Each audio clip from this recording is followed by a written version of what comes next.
Well, hello and welcome back to LEM. Thanks for joining me. I hope you're having a wonderful day. Today is April 23rd, 2023. It is 5:26 p.m. currently.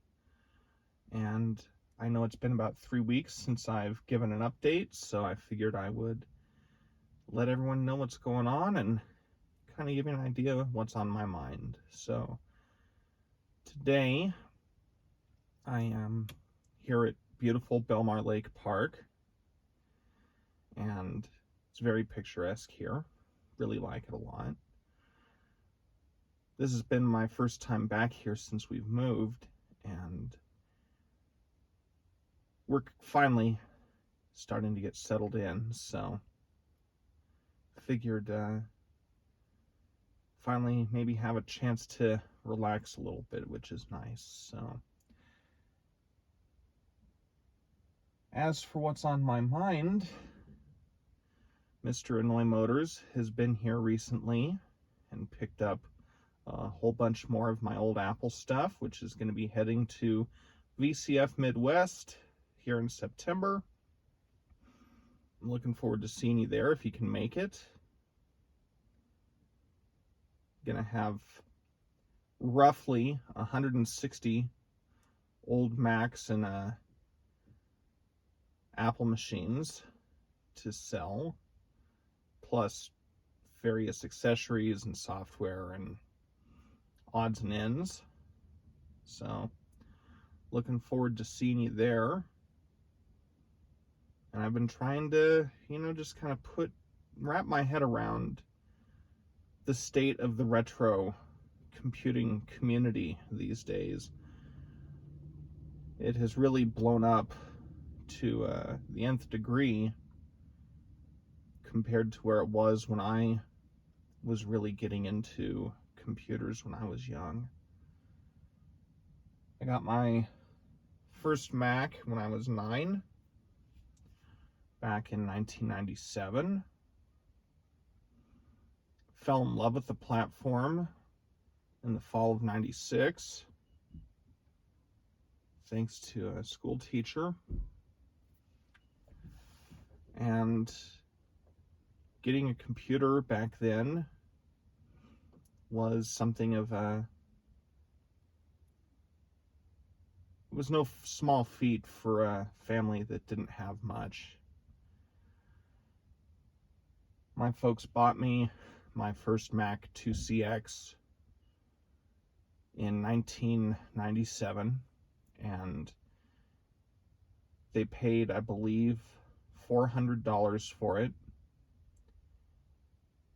To kind of put that in perspective with inflation, that'd be roughly the equivalent of about $1,000 now. And that computer was 8 years old at the time that they got it for me. Macs were not inexpensive machines at that time.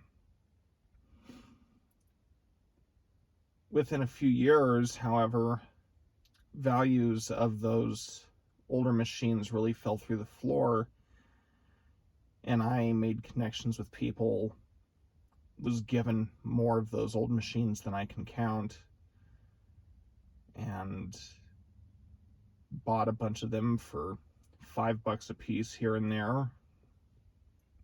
There was a time when I was buying LCs and LC2s and machines like that for $1 a piece in the early 2000s. My, how things have changed since then.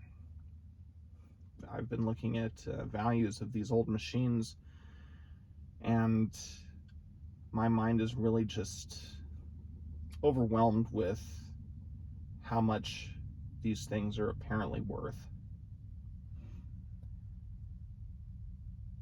So I guess we're going to see what happens at VCF Midwest. I don't know exactly what we might end up making off of those machines, but my machines have largely been in storage for many years at this point. And it's simply time for me to move on from that stuff. I'm holding on to a few that are really special to me, but a lot of it really just needs to go. Since we're going to be moving again here sometime in the next, well, it's question marks right now. We don't know if it's going to be in 6 months or if it's going to be in 18 months or if it's going to be longer. But I don't want to schlep this stuff around anymore. I have too many things that I've accumulated over the years. The only reason that I have as much as I have is because I was always the type to take things on that nobody else wanted.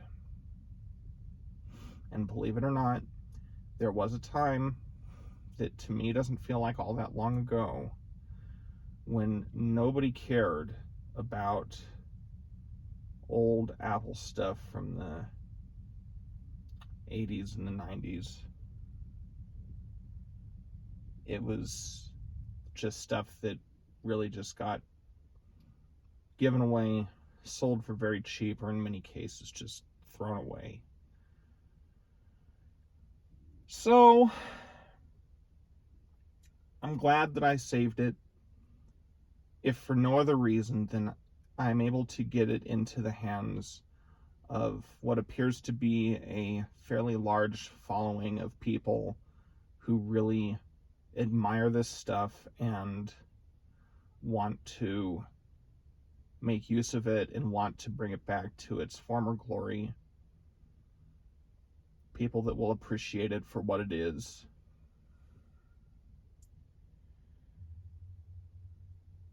It's ironic that this large following of people who love this stuff have now come into play just as I'm getting to the point where I don't have that much love for it anymore. There'll always be a place in my heart, but after what happened to me with Apple, I just can't I can't continue dragging the past along with me. I'll have my memories, and there's always going to be YouTube videos, and there's always going to be people talking about that stuff, and I've experienced it. I spent a long time experiencing it, but it's time to pass it on to the next generation so that they can enjoy it. And I'm very happy that I have that opportunity. Anyway, I've rambled on for long enough. That's just kind of what's on my mind. So thank you all for watching. Please thumbs up if you like it, thumbs down if you didn't. Please subscribe. Remember to ring that bell, and I will see you all in the next video. Take care.